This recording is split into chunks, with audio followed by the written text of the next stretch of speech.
Ang sarap magbarko. Kasi nga sabi nila, travel the world for free. Literal na mababiyahe mo ng libre ang mundo at makakakita ka na iba't ibang style ng mga crane. Pare, ang akala kasi nila, lagi lang tayo naglilibot eh. Paano mapaglibot? Pusoy na ang pahinga mo. Kaya kadalasan, natatravel nga namin ng libre ang mundo. Pero ito naman ang nag-iitay sa amin. Iba-ibang mga crane, iba-ibang mga container, up to sawa. Minsan-minsan meron mga malulupit ang mga bridge.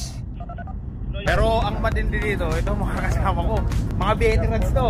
Anong paborito mong puerto, boss? Balboa. Balboa. Ayan. Panama. Panama.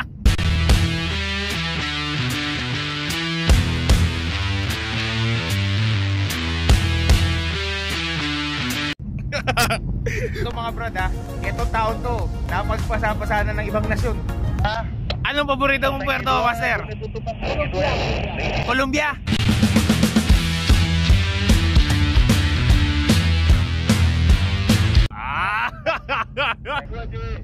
Pero yun, masasabi mo bang travel the world for free pa pagka pumunta ka sa Colombia? May gastos din pala. Gano'ng travel mo sa Colombia, boss? Maliit lang. Hindi na.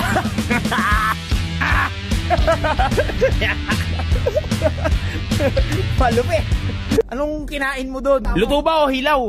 Ano ba luto? Ayan ha, malupit. Malupit.